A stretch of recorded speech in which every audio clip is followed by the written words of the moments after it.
So to remove the relays for the air suspension, you notice on my 2005 4.8 there is fuse number 79 and 87 listed as the relays for the air suspension. So find those relays.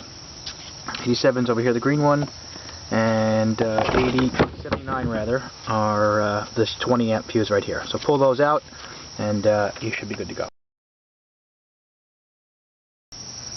Make sure you jack the car up from the front center jacking point, and then be sure to put your car on jack stands. Make sure you put the e-brake on and shock the rear wheels. It's going to help to remove both front wheels from the vehicle. Make sure you loosen the lug nuts before you prop the car up on the jack stands, otherwise you won't be able to loosen the lug nuts. To remove the brake line retaining clip, simply pull the clip out and move it out of the way. Next, you're going to slide this out of the grommet. Once you loosen the brake line, just move it out of the way, careful not to kink the brake line over here. Next, we're going to use an 18mm socket to remove the end link from the strut. The fun part. First, I recommend using a breaker bar to loosen the bolt that connects the end link. Second, once you loosen it, it'll spin on the back side. So I would recommend buying an 18mm, what they call these. It's like a spanner wrench. Maybe that's the wrong term. Box wrench or something like that. That's not it either. From the bicycle store. It's really thin, and it will hold the other end of the nut here, so that you can actually loosen it. Not like that though. Use the other hand. And to get you to get this bolt off. Make sure you place the jack directly underneath that lower swing arm. I think is what it is. Not a control arm, or it might be a control arm. And slowly raise the jack. And you should see the pressure come off of that end link. The secret to your success in removing the end link is actually pretty simple. You are going to need this 18mm bicycle wrench. It holds, there's a nut, I guess, on the back of this. It holds it in place so that you can loosen this nut with your 18mm socket wrench. Now, the problem is, without anything special, just having the car off the ground, the sway bar puts tension on the end link here and basically makes it very difficult, if not impossible. You could probably even damage the treads. To remove the end link from the strut here. Now the reason why that is because the sway bar transfers load from one side to the other one. So I guess with the wheel on the other side of the car, I guess just natural unloaded weight of the suspension will not allow you to freely remove this end link bolt from this hole here on the strut. So what you need to do is remove the other wheel, take your jack, and raise the spindle here, the assembly here, up a couple inches, and you'll see just by trial and error that it'll change the angle of that bolt so that you can remove it from the... So once you are able to take the end link out, go back to the other side of the car and lower the jack so that you can take pressure off of the system. Alright, once you relocate your jack back underneath the area you're working on, you want to use it to help prop up the suspension assembly, the spindle here, because when you remove the strut tower, you don't want it kind of falling on you. So you're going to need a 22mm socket and wrench, or maybe an adjustable wrench too, in order to remove these two big bolts. There's one here on top, and there's one down there, the lower one. Mine's a little rusted, so I might use a little PB blaster to free it up. Be careful not to kink or damage the... Next, open up the hood and find the strut cap. Pull this plastic piece out. It's a little hard to get off, but it'll come out. Put it aside. So some directions say to loosen these up prior to doing anything else.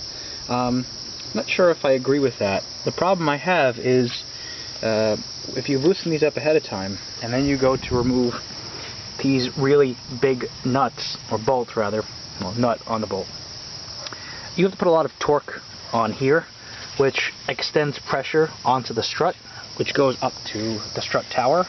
And if you have one bolt going through, I guess I'm concerned that it might damage it. So I put these back on, not super tight, but I just put them on snug, that when I apply pressure on here, I'm not going to apply any extra forces that really shouldn't be there.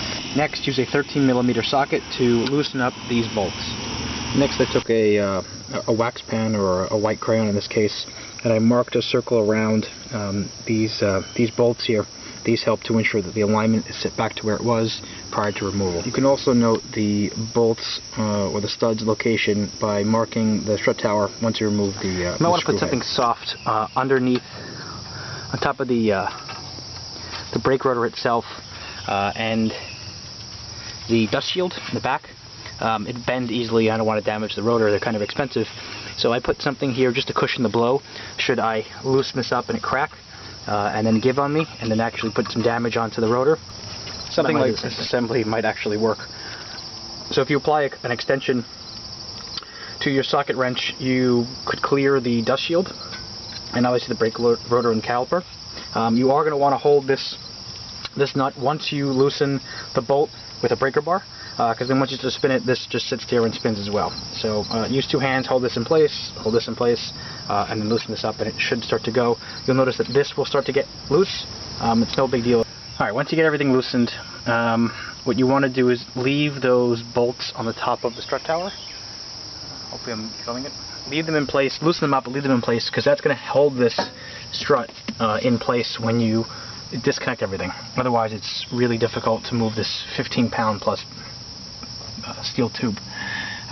You are going to want to support the spindle a little bit. Keep the jack close to you.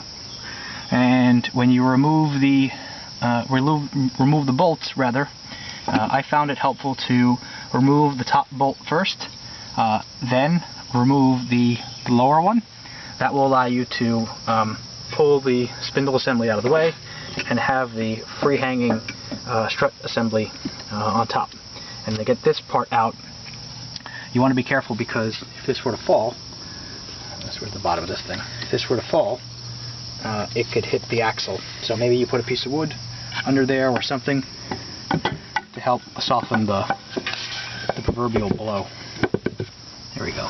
Okay. Man, I gotta say, it's easy, but it's hard. So make sure you get a set of open-ended, I think they're called box wrenches. Wrenches that you would use for doing your brake lines, for example. They have a split in the center, so you can get around a hydraulic line and open things. Anyway, you're going to need a 12mm wrench to loosen up the air line. The instructions say remove air line, as if it was that easy. It's not. Don't forget, you want to depressurize the system. So if you have a bag with a hole in it, it's depressurized. Right? Otherwise, if you're replacing a bag, feel free to puncture a hole in your bag after you remove all the relays. And then make sure you keep this clean. You don't want to get that dirty. So get that out of the way. Now that I've removed the airline, I've created this device with wood and some zip ties to hold the strut in place while I remove the airline so I don't put a kink in it. Now I could remove this and pull the old strut out of the way and try. Here's a comparison of old versus new. Here's an unknown mileage. Well, let's see, 41007. So this means it's replaced at least a year or so after the truck was built. And here's a new remanufactured one from Arnott. You can see they use a Conti-Tech rubber bladder for the air bag.